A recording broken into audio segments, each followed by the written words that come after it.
কাবা ঘরের গেলাফ ধরে কানলেও আপনি আমাকে যে মিথ্যা অপবাদটা দিয়েছেন এটা মাফ হবে না যতক্ষণ না আমি মাফ করছি। কথা কি বুঝতে পারছেন? মনে করেন আপনি আমাকে মিথ্যা একটা অপবাদ দিয়েছেন এবং ধুয়ে রেখে দিয়েছেন একদম মিথ্যা অপবাদ দিয়ে। যতক্ষণ আমি আপনাকে মাফ না করছি, কাবা ঘরে গিয়ে গেলাফ ধরে কান্নাকাটি করলো এই পাপ মাফ হবে না ইনশাআল্লাহ। এই অবস্থায় মৌত হলে কি হবে? পরকালে দেখবেন আমি দাঁড়িয়ে আছি আপনার জন্য। আপনার হিসেব হচ্ছে, হিসেব শেষ। আপনি সালাত, সওম, হজ জাকাতে নেকি নিয়ে উঠেছেন, কিন্তু দেখছেন আমি দাঁড়িয়ে আছি, আমার মতো আরও 10 জন দাঁড়িয়ে আছে। ওই 10 জনকে আপনি গালি দিয়েছিলেন, অপবাদ দিয়েছিলেন, তাদের গীবত করেছিলেন, তাদের সম্পদ ও সম্মানের হানি করেছিলেন। এখন কিয়ামতের মাঠে আপনার নেকি দিয়ে এই ঋণ শোধ করতে হবে, অন্য কোনো অপশন নাই। আর যদি নেকি শেষ হয়ে যায় তখন কি হবে? তখন আমার আমলনামা থেকে কিছু গুনাহ আপনাকে নিতে হবে।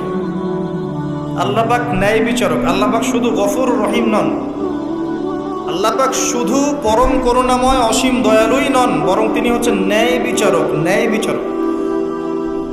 একজন ধর্ষক যদি বলে যে আল্লাহ পাক তো গফুর রহিম, আল্লাহ আমাকে মাফ করে দিতে পারেন, তাহলে যাকে ধর্ষণ করলো সে তার উপর জুলুম হবে না?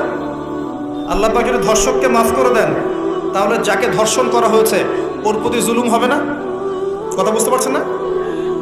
মনে করেন আপনি নাউজুবিল্লাহ কারো সম্পদ আত্মসাৎ করেছেন, এখন আল্লাহ যদি আপনাকে মাফ করে দেন, তাহলে এই যে যার সম্পদ আপনি আত্মসাৎ করেছেন এর উপরে জুলুম করা হচ্ছে না?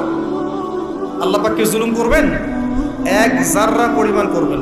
কিয়ামতের মাঠে নেকি দিয়ে তার এই ঋণ শোধ করতে হবে, অথবা তার গোনা আপনার কাঁধে নিয়ে জাহান্নামের পথে যেতেও হতে পারে। আল্লাহ পাক হেফাজত। কাউকে অপবাদ দিয়েছে, কারো সম্মানহানি করেছি, কাউকে মিথ্যা অপবাদ দিয়েছি, কারো প্রতি হিংসা করেছি, বিদ্বেষ রেখেছি, কারো সম্পদ আত্মসাৎ করেছি, কারো জিনিস চুরি করেছি, ছিনতাই করেছি বা ডাকাতি করেছি, বা কারো সম্পদ আত্মসাৎ করে নিজের পেটে ভরেছি, প্রতিবেশীর জমি মেরে দিয়েছি, দুই প্রতিবেশী চাষের জমি জোর করে জবরদখল করেছি। এক কথায় মানুষের সম্মান, জান মালের সাথে জড়িত যে পাপ, এই পাপ আল্লাহর কাছে মাফ হবে না। তাকওয়া কি জিনিস? আল্লাহ ভীতি। নবী সাল্লাল্লাহু আলাইহি ওয়াসাল্লাম বলছেন, আত-তাকওয়া হাহুনা। তাকওয়া হচ্ছে কলিজার মধ্যে, কলবের মধ্যে। আমার দাড়ি, টুপি, জুব্বা, পাগড়ি থাকতে পারে, এটা আমার কলবে কতটুকু তাকওয়া আছে এটা আল্লাহ ছাড়া কেউ জানে না। তাকওয়া সম্পূর্ণ আল্লাহ জানেন একজন ব্যক্তির মধ্যে কতটুকু তাকওয়া আছে। অনেক সময় বাহ্যিক চোখে মনে হতে পারে এই ভাইটা ইসলামিক পোশাক পরে নাই, দাড়ি আমার চেয়ে একটু ছোট, চলাফেরা কেমন জানি, সুন্নতি পোশাক নাই, ওঠা বসা চলাফেরা কেমন মনে হচ্ছে। কিন্তু কে জানে যে তার মনের মধ্যে এমন তাকওয়া থাকতে পারে যার কারণে সে আমার চেয়ে বেশি সম্মানিত হতে পারে না? আবার অনেক সময় মনে হতে পারে যে আমি এইসব চেয়ারে বসে আছি, বড় বড় ওয়াজ করছি, নসিহত করছি, অনেক বড় বড় কথা বলছি, কোরআন এবং সুন্নাহর সামাজিক কথা বলছি, পলিটিক্যাল কথা বলছি, কোরআন সুন্নাহ থেকে কথা বলছি, দেখে মনে হচ্ছে আমার পুরো দেহটা তাকওয়ায় ভরপুর। এমন হতেও পারে যে আমার চেয়ে আপনার তাকওয়া বেশি আছে। কে জানে এটা? শুধু আল্লাহ জানেন। এবং এই তাকওয়াই হচ্ছে আল্লাহর কাছে সম্মান পাওয়ার একমাত্র মানদণ্ড। তাই এখানে একটা নসিহত হচ্ছে, আল্লাহর কাছে নিরপরাধ থাকার চেষ্টা করেন, মানুষের কাছে না। আল্লাহর কাছে ফেয়ার থাকেন, আল্লাহর কাছে আপনি নিষ্পাপ থাকার চেষ্টা করেন, মানুষের কাছে না। আল্লাহর কাছে ভালো হন, দেখবেন আল্লাহ রাব্বুল আলামিন মানুষের মনের মধ্যে আপনার জন্য ভালোবাসা সৃষ্টি করে দিবে। মানুষের কাছে নয়, লোক দেখানো বিষয় নয়। লোক দেখানো বিষয়টাকে রিয়া বলা হয়, এটা একটা গোপন শিরক। তাকওয়াই একমাত্র মানদণ্ড যা আল্লাহর কাছে সম্মানের মানদণ্ড হিসেবে গৃহীত। বংশ, ভাষা, দেশ বা জাতি বা বর্ণ, রক্ত, এগুলো তাকওয়ার মানদণ্ড নয়। এগুলো আল্লাহর কাছে সম্মানের মানদণ্ড নয়। এটা আগে ভালো করে আমাদেরকে বুঝতে হবে। আর সেই ব্যক্তি মুত্তাকি নিঃসন্দেহে, যে আল্লাহকে ভয় করে, আল্লাহর আদেশগুলোকে মেনে চলে, আল্লাহর নিষেধগুলোকে বর্জন করে, নবী সাল্লাল্লাহু আলাইহি ওয়াসাল্লামের তরিকা মতো চলে, কোরআন এবং সুন্নাহর আলোকে জীবন গড়ে, ইনশাআল্লাহ আমরা বলতে পারি এই ব্যক্তি মুত্তাকি। তারপরেও এই ব্যক্তি চূড়ান্তভাবে জান্নাতে যাবে কি যাবে না এই কথা আল্লাহ ছাড়া কেউ বলতে পারেন? আসেন, ওমর রাদিয়াল্লাহু আনহু একজন সাহাবীকে বলছেন, আপনি কি আমাকে বলতে পারেন তাকওয়া কাকে বলে? ওমর রাদিয়াল্লাহু আনহুকে বলা হচ্ছে, হে আমিরুল মুমিনিন, আপনি কি কখনো কাটা বিছানো পথে হেঁটেছেন? ওমর রাদিয়াল্লাহু আনহু বলছেন, হ্যাঁ হেঁটেছি। কিভাবে হেঁটেছেন? আমরা সতর্কতার সাথে পা ফেলেছি। ওই সাহাবী বলছেন, এটাই হচ্ছে তাকওয়ার উদাহরণ। জীবনে চলার পথে আপনার সামনে শিরিকের টোপ থাকতে পারে, বেদায়াতের টোপ থাকতে পারে, হারাম রিজিকের টোপ থাকতে পারে, জেনার টোপ থাকতে পারে, সুদের টোপ থাকতে পারে, অনেক রকম টোপ কাটা আপনার পথে থাকতে পারে। আপনি এগুলো বেছে বেছে চলছেন, বেছে বেছে পা ফেলছেন এবং জান্নাত আপনার গন্তব্যের দিকে এগিয়ে যাচ্ছেন। এটার নাম হচ্ছে তাকওয়া। আপনি আমি খুব ভালো করেই জানি যে আমরা আমাদের জীবনে কি কি বড় পাপ করেছি, আমাদের বিবেক জানিয়ে দিবে না? আমরা কিন্তু ভালো করেই জানি যে আমরা আমাদের জীবনে কি কি বড় পাপ করেছি। কত বছর নামাজ পড়িনি, কত বছর রোজা রাখি নাই, কত বছর যাকাত দেই নাই, কার কার ক্ষতি করেছি, কার কার উপর জুলুম করেছি, কয়বার জেনা করেছি, কয়টা মেয়ের সাথে সম্পর্ক করেছি, কতদিন বেপর্দায় চলেছি, বয়ফ্রেন্ডের সাথে কোথায় কোথায় ঘুরেছি, বয়ফ্রেন্ডের সাথে কি কি করেছি। এখন তো গার্লফ্রেন্ডও কি কি করে, তাই না ভাই? সুবহানাল্লাহ। আর কিসের জন্য অপেক্ষা করছেন? কিয়ামতের জন্য আর কোন নিদর্শনের জন্য অপেক্ষা করছেন? তবে এর পরে একটা সময় আসবে যখন মানুষ ছেলে ছেলে আর মেয়ে মেয়ে বিয়ে করবে। এই ধাপটা পার করে আরেকটা ধাপে যাবে, সেটা হচ্ছে মানুষ জন্তু জানোয়ারের সাথে জেনা করবে। বিশ্বাস করলেন না? অপেক্ষা করতে থাকেন। যখন এটাও দেখবেন তখন আমার কথা মনে করে, ভাই কথাটা বলছিল আগেই, মানুষ জন্তু জানোয়ারের সাথেও জেনা করবে। ছেলে ছেলেকে বিয়ে করছে না, মেয়ে মেয়েকে বিয়ে করছে না, এবং এটাকে প্রমোট করা হচ্ছে এমনভাবে যে এটা একটা ভালো জিনিস, এটা একটা ব্যক্তি স্বাধীনতা, মানুষ চাইলে করতেই পারে। কয়দিন পরে দেখবেন মানুষ জন্তু জানোয়ারের সাথেও জেনা করবে। বাচ্চাদেরকে মানুষ ধর্ষণ করছে না? এক সময় ছিল কি এই জিনিসটা, বাচ্চাদেরকে কেউ ধর্ষণ করতো? আজকে থেকে 100 বছর আগে ছিল? চিন্তা করে দেখেন, ছিল না। কিন্তু এখন স্বাভাবিক হয়ে যাচ্ছে না? অনেক দেখবেন বাচ্চা এখন ধর্ষিত হচ্ছে। আর যেহেতু এগুলোর বিচার হয় না সুষ্ঠু, ধর্ষক পার পেয়ে যায়। এগুলো কিন্তু এমনি এমনি হয়নি, আস্তে আস্তে এই সময়গুলো আসবে। যাই হোক, আমরা আমাদের ঈমান আমল হেফাজত করি, আমাদের পরিবারটাকে হেফাজত করি। আল্লাহ পাক তৌফিক দান করুন। তো যেটা বলছিলাম, আমরা কিন্তু জানি খুব ভালো করি যে আমরা কি কি পাপ করেছি। এই পাপগুলোকে একটু খাতার মধ্যে লিস্ট করতে হবে। পারবেন? নিজের বড় বড় পাপগুলোকে খাতায় লিস্ট করতে পারবেন? পারা যাবে। ছোটোখাটো পাপের কথা বাদ দেন। ছোটোখাটো পাপ আল্লাহ পাক অজু করলে মাফ করে দেন। অজু করলে পাপ মাফ হয়ে যায়। নামাজের জন্য হেঁটে যাচ্ছেন, পাপ মাফ হয়ে যায়। আপনি এই যে আপনার পায়ের মধ্যে একটা কাঁটা ফুটেছে, পাপ মাফ হয়ে গেছে। আপনি জ্বর আসছে, আপনার গুনাহ মাফ হয়ে যাচ্ছে। আপনি মুসাফা করছেন আমার সাথে, আপনার গুনাহ ঝরে যাচ্ছে, আমার গুনাহ ঝরে যাচ্ছে। ছোটোখাটো পাপ মাফের অসংখ্য পদ্ধতি আছে, আল্লাহ পাক দিয়ে দিয়েছেন আমাদের। কিন্তু কবিরা গুনাহ, বড় বড় কবিরা গুনাহ খাঁটি তওবা করা ছাড়া মাফ হবে না। আমি কি বুঝাতে পারছি? কবিরা গুনাহ খাঁটি তওবা না করলে মাফ হবে না। এই রমাজানে আমাদের কবিরা গুনার লিস্ট আমাদেরকে করতে হবে, নিজের আমলনামার লিস্ট নিজেকে করতে হবে।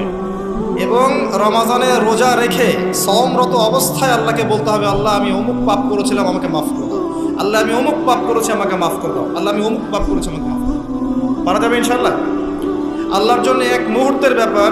আল্লাহ পাক আপনার সমস্ত পাপকে নেকি দিয়ে পরিবর্তন করে দিবেন ইনশাআল্লাহ, যদি মুখলেসভাবে আপনি তওবা করতে পারেন। আরেকটা বিষয় থেকে যায়, সেটা হলো মানুষের সাথে জড়িত হক।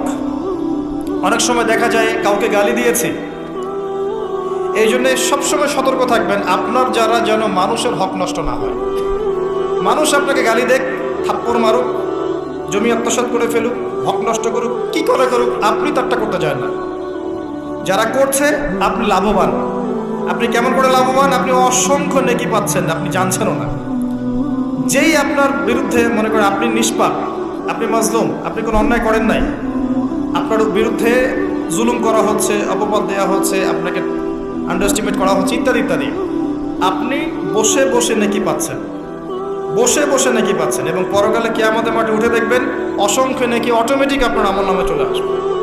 তখন তারা আফসোস করবে দুনিয়াতে এই কাজগুলো না করে ভালো কিছু করলে ভালো হতো। যাই হোক, মানুষের সাথে জড়িত পাপ আল্লাহর কাছে মাফ হবে না। এই কারণে এই রমজান মাসে ওই লিস্টের মধ্যে থাকবে আমি কার কার ক্ষতি করেছি, থাকবেই। কিন্তু যতটুকু মনে পড়ে লিখে ফেলবেন, সুযোগ থাকলে সেটা ফেরত দিয়ে দিবেন। যদি সুযোগ না থাকে ক্ষমা চেয়ে নেবেন, যদি সেই সুযোগও না থাকে তার পরিবারের কাছে ক্ষমা চেয়ে নেবেন, যদি সেই সুযোগও না থাকে তার পক্ষ থেকে সদকা করে দিয়ে পারা যাবে ইনশাআল্লাহ। সেই সুযোগও নাই, তাহলে হাতটা তুলে তার জন্য দোয়া করবেন, আল্লাহ আমি আমার অমুক ভাইকে মিথ্যা অপবাদ দিয়েছিলাম, আল্লাহ তুমি তাকে মাফ করে দিও।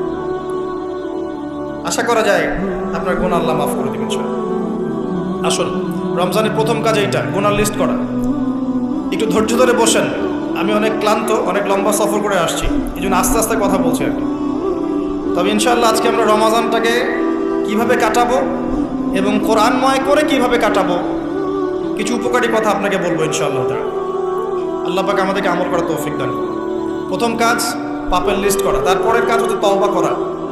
রমজানে আমরা তওবা করব যে আল্লাহ পাক আমি দুনিয়াতে যত পাপ করেছি, জানা অজানা, ছোট বড়, প্রকাশ্য গোপন, যত পাপ করেছি, যা আমি জানি যা আমি জানি না, যা তুমি আমার চেয়ে ভালো জানো, আল্লাহ মাফ করো।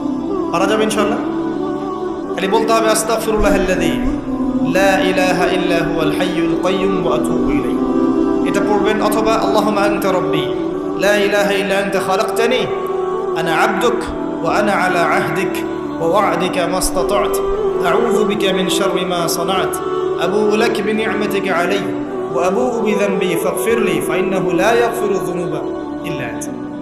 পারা যাবে ইনশাআল্লাহ। হিসনুল মুসলিম, গুগল প্লে স্টোরে যান, একটা অ্যাপস আছে হিসনুল মুসলিম, একটা বই আছে, এটা কিনেন, সমস্ত দোয়া এখানে দেয়া আছে, দেখবেন আর পড়বেন, পকেটের মধ্যে রাখবেন, দেখবেন, পড়বেন। পড়া যাবে ইনশাআল্লাহ ইনশাআল্লাহ। এরপরে তওবার পরে কি? তওবার পরে রমজান মাসের বাজার আগে করব। এখন শাবান মাস চলছে, হাতে যতটুকু টাকা পয়সা আছে বা জমানো কিছু টাকা তো আছে, এখান থেকে আপনি রমজান মাসের বাজার করবেন। রমজান মাসে আপনি বেশি বেশি বাজারে যাবেন না, ওই মাসে যেটা আর্ন করবেন সেটা জমিয়ে রাখবেন, সমস্যা নাই।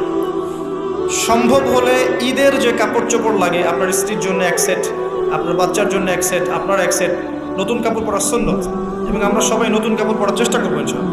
যাদের নতুন কাপড় নাই তাদেরকে কাপড় দেওয়ার চেষ্টা করবেন স্যার।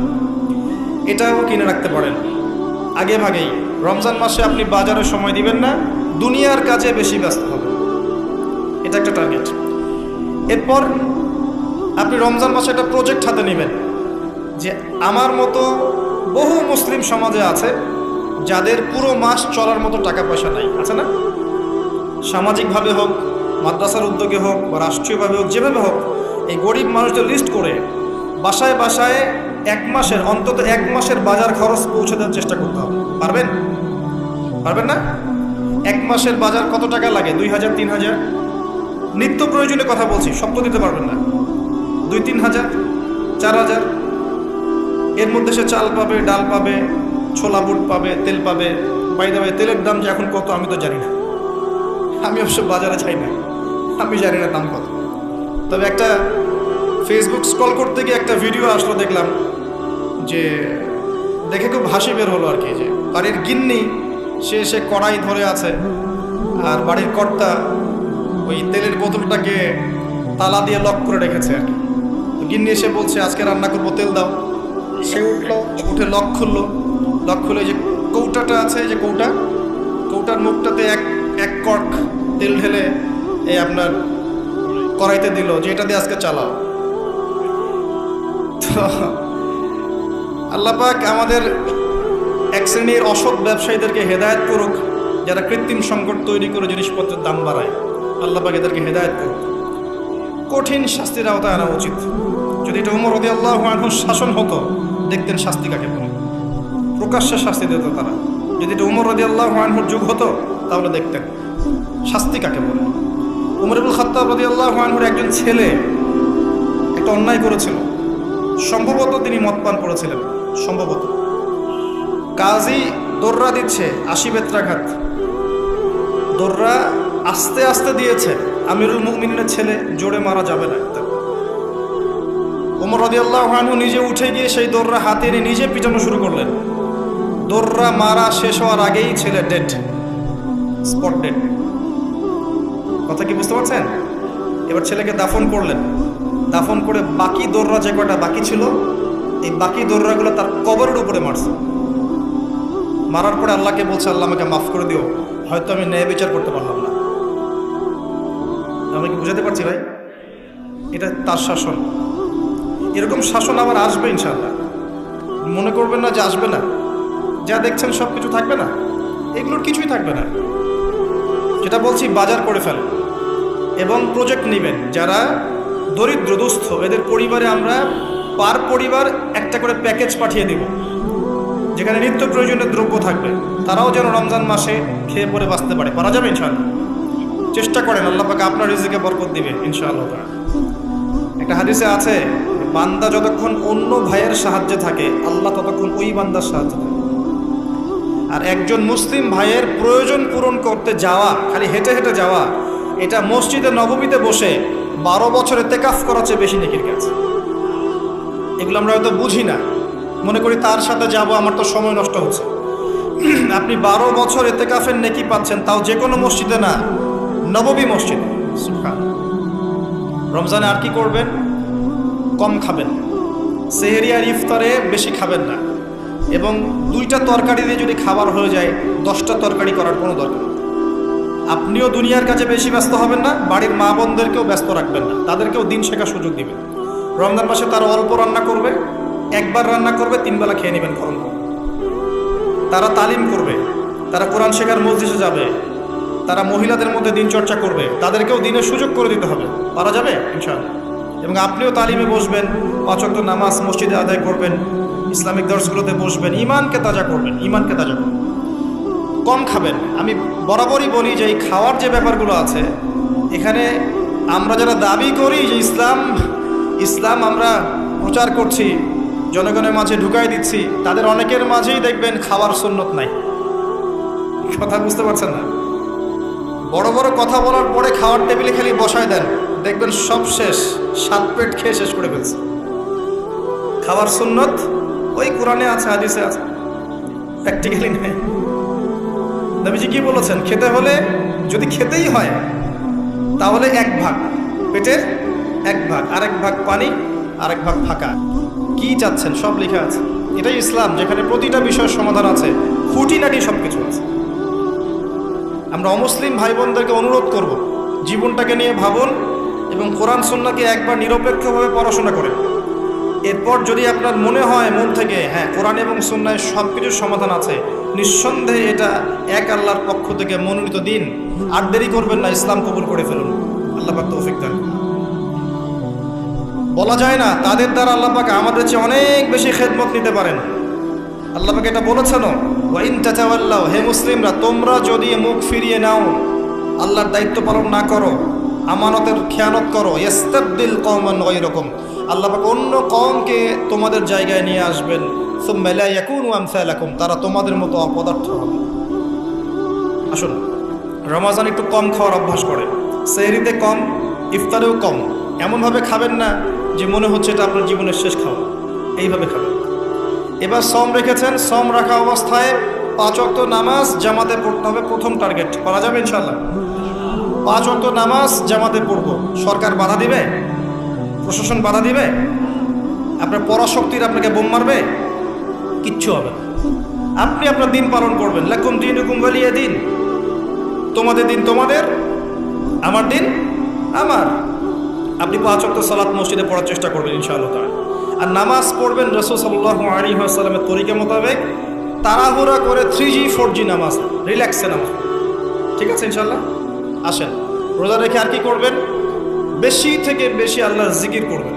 সুবহানাল্লাহ, আলহামদুলিল্লাহ, লা ইলাহা ইল্লাল্লাহ, আল্লাহু আকবার, সুবহানাল্লাহি ওয়া বিহামদিহি, সুবহানাল্লাহিল আযীম, লা ইলাহা ইল্লাল্লাহ ওয়াহদাহু লা শারীকা লাহ, লাহুল মুলকু ওয়া লাহুল হামদু ওয়া হুয়া আলা কুল্লি শাইইন কাদির, লা হাওলা ওয়া লা কুওয়াতা ইল্লা বিল্লাহ ইত্যাদি।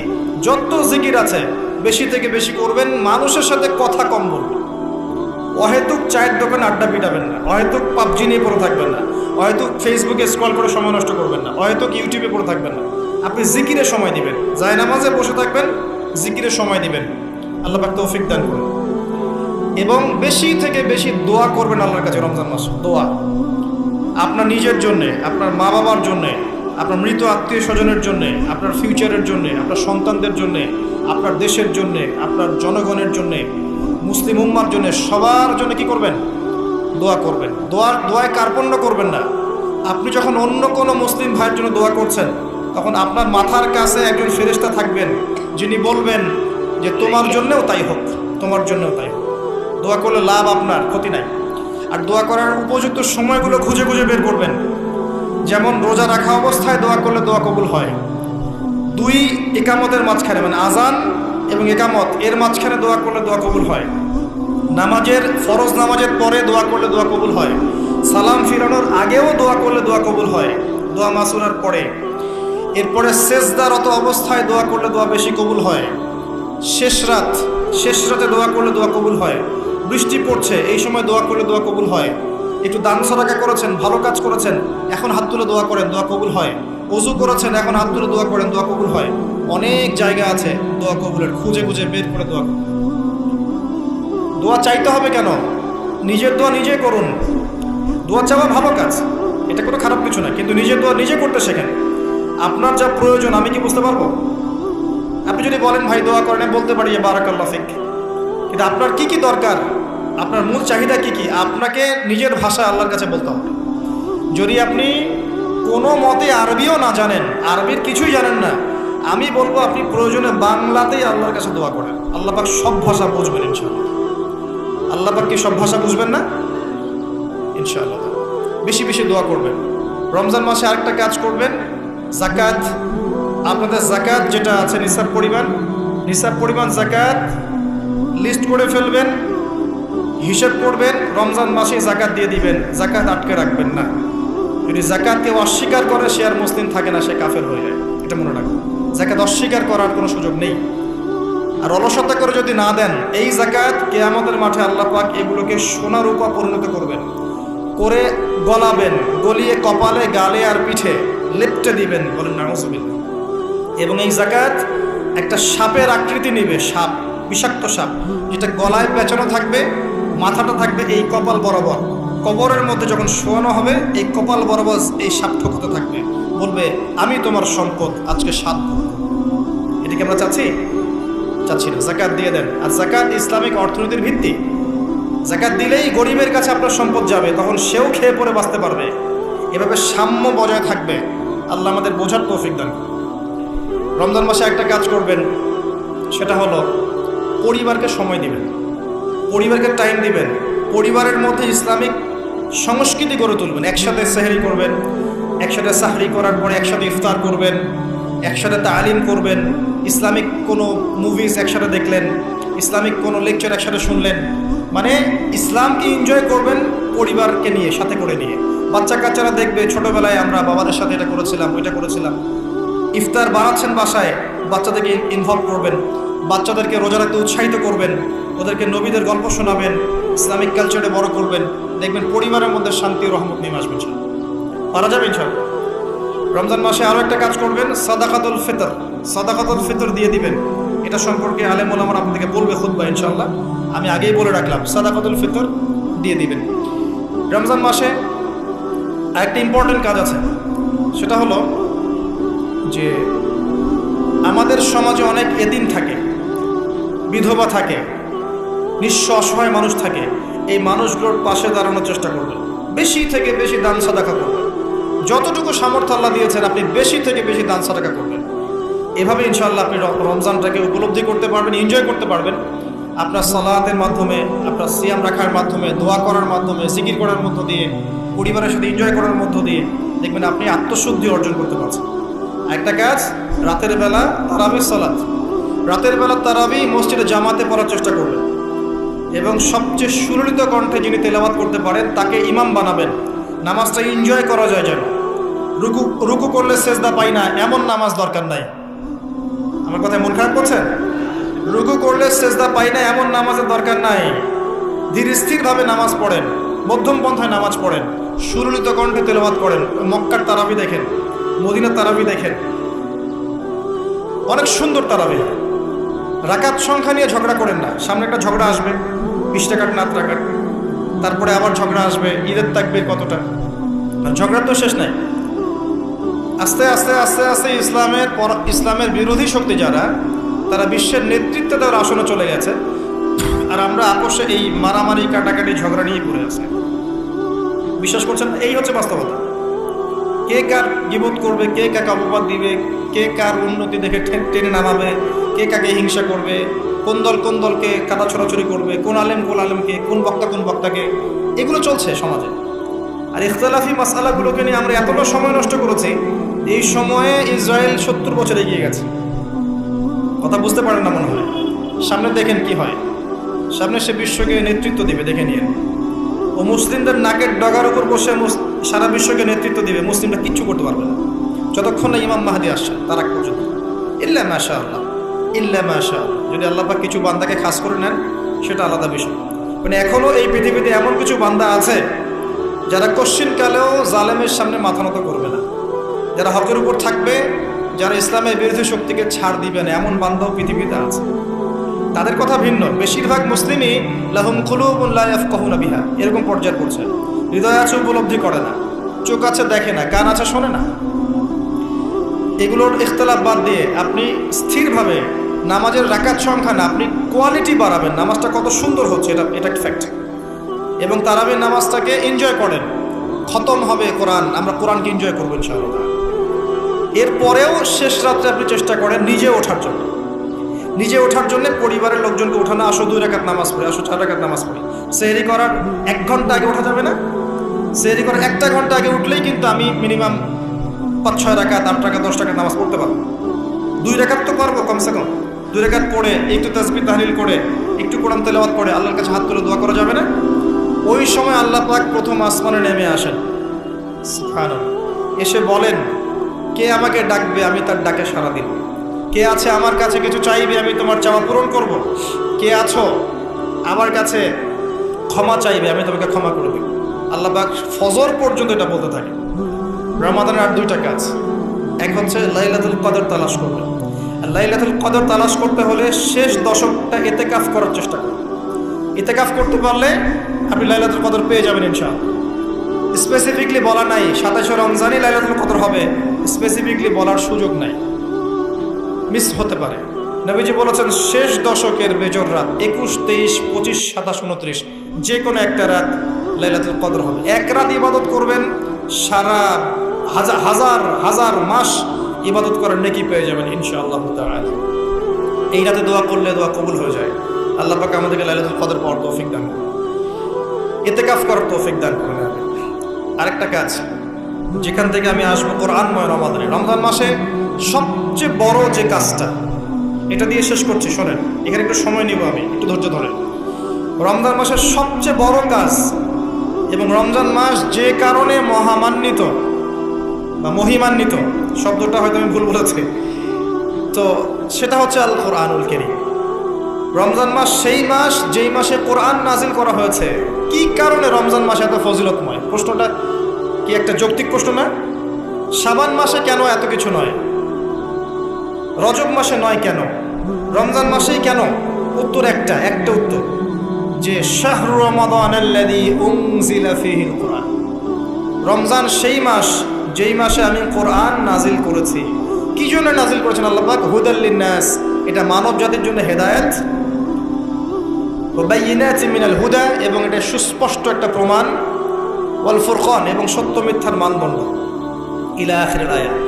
সূরা কদরে আল্লাহ বলছেন ইন্না আনজালনাহু ফি লাইলাতুল কদর, আমি লাইলাতুল কদরে কোরআন নাজিল করেছি। আর কদর কোন মাসে? শাবানে না রজবে না রমজানে? তাহলে রমজান মাসে কোরআন নাজিল হয়েছে, প্রমাণ হলো। রমজান মাসে আল্লাহ পাক কোরআন নাজিল করেছেন কোথায়? এবার আপনাকে দেখাচ্ছি। এই যে আইয়ামে জাহেলিয়াতে। কোথায়? আইয়ামে জাহেলিয়াতে, যখন একটা যুগের মধ্যে শিরক আছে, সুদ আছে, ঘরে ঘরে শিরক, ঘরে ঘরে সুদ, ঘরে ঘরে মাদক, ঘরে ঘরে মেয়েদের অবমাননা, এবং গোত্রীয় হানাহানি, কাটাকাটি, মারামারি, জেনা, ব্যভিচার ভর্তি একটা সমাজের মধ্যে। এখানে রমজান মাসে লাইলাতুল কদরে আল্লাহ কোরআন নাজিল করছেন। কথা কি বুঝতে পারছেন? এবার এই মাসটাকে আল্লাহ পাক সম্মানিত করে দিলেন। তাহলে রমজান মাসের মূল কাজটা কি? কোরআনকে সময় দেয়া। এই মাসের মূল বিষয়টা কি? আল কোরআন। এখন আসেন, এই জাহেলি যুগে কোরআন নাজিল হলো মাত্র 23 বছর পর। কত বছর? মাত্র 23 বছর কোরআন অনুযায়ী চলার পরে দেখা গেল ওই জাহেলি যুগের মধ্যে কোনো শিরক নাই, ওই জাহেলি যুগের মধ্যে কোনো সুদ নাই, ওই জাহেলি যুগের মধ্যে কোনো নারীর অবমাননা নাই, ওই জাহেলি যুগের মধ্যে কোনো রকমের মাদক নাই, এই জাহেলি যুগের মধ্যে ওই জাহেলি যুগের কোনো গোত্রীয় হানাহানি নাই, সবাই ভাই ভাই হয়ে গেছে। সুবহানাল্লাহ। কত বছর? 23 বছর। কিভাবে চলেছেন? এই আল্লাহর কিতাব আল কোরআনুল কারীম, এর শিক্ষা এবং এর ব্যাখ্যা সুন্নাহ, এটাকে ফলো করে চলা হয়েছে 23 বছর, মাত্র 23 বছর। এখন সেই আল্লাহ কি নাই? সেই নবী নাই? নবী জীবিত না থাকলেও তার সুন্নাহ নেই এবং সেই কিতাব আমাদের মাঝখানে নাই? সবই আছে। সেই আল্লাহ থাকেন, সেই নবীর সুন্নাহ থাকে এবং সেই কিতাব আমাদের মাঝে থাকে, তাহলে আমাদের জাহিলিয়াতগুলো দূর করা সম্ভব না? কি করবেন রমজান মাসে কোরআনকে? আপনি জেনেছেন রমাদান মাস কোরআনের মাস, এই মাসটাকে আপনি কিভাবে মূল্যায়ন করবেন? আমি কয়েকটা ক্লাসিফিকেশন বলছি, লিসেন, এই জায়গাটা একটু ভালো করে শোনেন। 1 নাম্বার, বিভিন্ন শ্রেণীর মানুষ থাকে। এক শ্রেণীর মানুষ আছে আমাদের সমাজে যারা আলিফ বা তা মোটেই জানে না। আছে? আছে?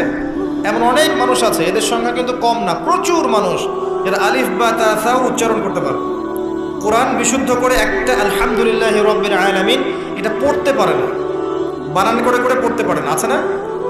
এক কথায় বিশুদ্ধ তেলাওয়াত করতে পারে না, এমন মানুষের সংখ্যা কম না বেশি? প্রচুর। তাদের জন্য এই রমজানের টার্গেট হচ্ছে তাদেরকে এই রমজানের মধ্যেই কোরআন তেলাওয়াত করা শিখতে হবে। এতটুকু পারবেন? পারবেন না? ভয় পাচ্ছেন? রমজান 1 মাস সময় লাগার কথা না, আপনার 20 দিন সময় লাগবে কোরআন তেলাওয়াত শিখতে ইনশাআল্লাহ। বিশ্বাস হচ্ছে না? হয়তো আপনি দ্রুত গতিতে পড়তে পারবেন না, কিন্তু পড়তে পারবেন। আপনি মদ মাখরাজ তাজবিদগুলো শিখতে পারবেন। এখন আপনার জন্য টার্গেট যারা কোরআন মোটেই তেলাওয়াত করতে পারেন না, এই মাসে 1 মাসের মধ্যে আপনি কোরআন তেলাওয়াত করা শিখবেন, এটাই আপনার টার্গেট। পারবেন? মনে রাখবেন, নবী সাল্লাল্লাহু আলাইহি ওয়াসাল্লাম বলেছেন ইকরাউল কোরআন, তোমরা কোরআন তেলাওয়াত করো।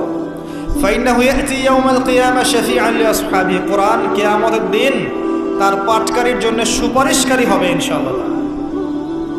খায়রুকুম মান তাআল্লামাল কোরআন ওয়া আল্লামা, তোমাদের মধ্যে সেই ব্যক্তি শ্রেষ্ঠ বা উত্তম যে নিজে কোরআন শেখে, অন্যকে শেখায়। আরো হাদিস এসেছে, নবী সাল্লাল্লাহু আলাইহি ওয়াসাল্লাম বলেছেন আল্লাযী ইয়াকরাউল কোরআন ওয়া হুয়া মাহিরুম বিহি, যে ব্যক্তি কোরআন তেলাওয়াত করে এবং তার উপর দক্ষ হয়, মা'আস সাফারাতিল কিরামিল বাররা, সেই ব্যক্তি সম্মানিত ফেরেশতাদের সাথে হাসর করবে। ওয়াল্লাযী ইয়াকরাউল কোরআন ওয়া ইয়াতাতা'তাউ ফিহি, আর যে ব্যক্তি কোরআন তেলাওয়াত করে কিন্তু করতে গিয়ে আটকে যায়, ওয়া হুয়া আলাইহি শাক, এটা তার জন্য কষ্টকর হয়, ফালাহু আজরান, তার জন্য ডাবল পুরস্কার আছে। একটা হাদিসে, তিরমিজির হাদিসে নবীজি বলেছেন যে মান ক্বারা হারফাম মিন কিতাবিল্লাহি ফালাহু হাসানা, যে ব্যক্তি একটা হরফ পড়বে আল্লাহর কিতাবের, আলিফ লাম মিম, লা আকুলু আলিফ লাম মিম হারফুন, নবীজি বলছেন আমি বলছি না যে আলিফ লাম মিম তিনটা মিলে একটা হরফ, বাল আলিফুন হরফ ওয়া লামুন হরফ ওয়া মিমুন হরফ, আলিফ একটা হরফ, লাম একটা হরফ, মিম একটা হরফ, প্রত্যেকটা হরফে তার 10টা করে নেকি হবে ইনশাআল্লাহ। আল হাসানাতু বিআশরি আমসালিহা, একটা নেকিকে 10 দিয়ে গুণ করা হবে। আর রমজান মাসে যে কোনো নেক আমল 70 গুণ বাড়িয়ে দেওয়া হয়। আল্লাহ চাইলে 700 গুণ বাড়াতে পারেন, আল্লাহ চাইলে অপরিসীম বাড়াতে পারেন। আল্লাহ পাক কবুল করুন। তিলাওয়াত করবেন, তিলাওয়াত শিখবেন। তো যাদের কোরআন তেলাওয়াত করার যোগ্যতা নেই, এই মাসে কি টার্গেট দিলাম ভাই? এই মাসে আপনি ন্যূনতম টার্গেট জাস্ট কোরআন তেলাওয়াত শিখবেন। পারবেন ইনশাআল্লাহ? অনেকের মধ্যে কনফিউশন আছে না, আমারটা হচ্ছে কি হচ্ছে না, আছে না, সঠিক হচ্ছে কি হচ্ছে না। আপনিও এই টার্গেটে থাকেন, আপনি এই মাসে কোরআন আবার তেলাওয়াত করা শিখবেন। কিভাবে শিখবেন? মাদ্রাসায় কোর্স করানো হবে, আপনি মাদ্রাসায় যাবেন। অনলাইনে যদি কোর্স করায় কেউ, অনলাইনে কোর্স করবেন, অথবা বাসায় একটা আরবি শিক্ষক নেবেন, অথবা মসজিদ ভিত্তিক এই মাসব্যাপী কোরআন শিক্ষার কার্যক্রম চালু করবেন। করা যাবে ইনশাআল্লাহ। এটা উচিত রাষ্ট্র থেকে চালু করে দেয়া মাসব্যাপী কোরআন শিক্ষার কার্যক্রম। এটা এটা করতে পারলে সবচেয়ে ভালো হতো, এই দেশ থেকে যত মহামারীর ভাইরাস সব চলে যেত।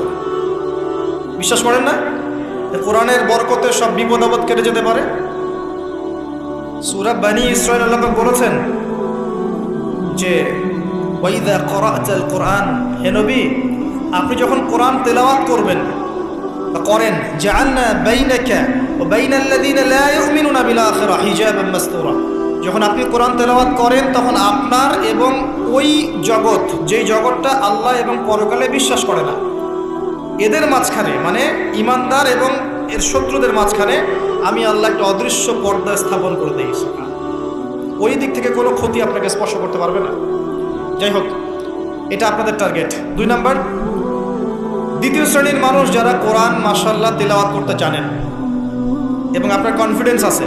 এখানে একটা কথা বলতে ভুলে গিয়েছিলাম যে আপনাকে শয়তান 3 ভাবে বিভ্রান্ত করতে পারে।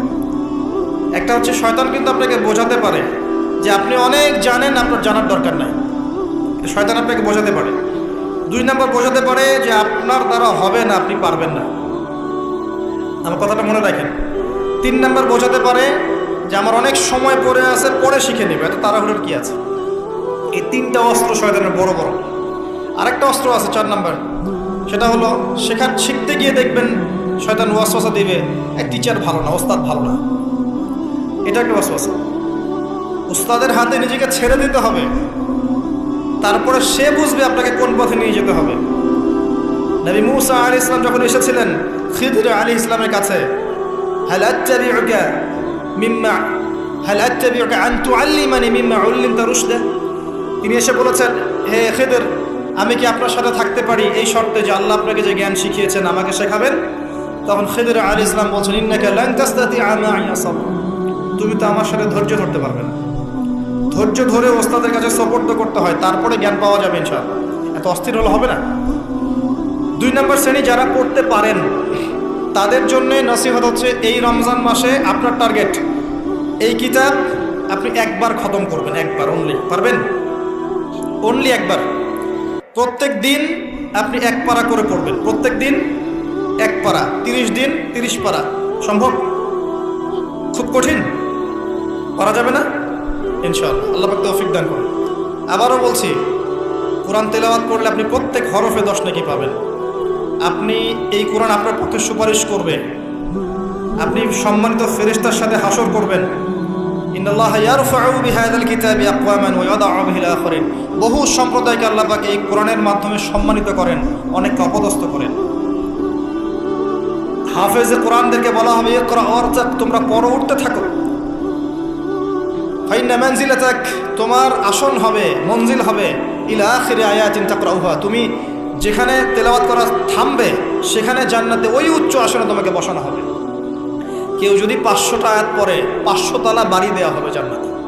কেউ যদি 1000 আয়াত পড়তে পারে 1000 তলা বাড়ি দেওয়া হবে জান্নাতে ইনশাআল্লাহ তাআলা।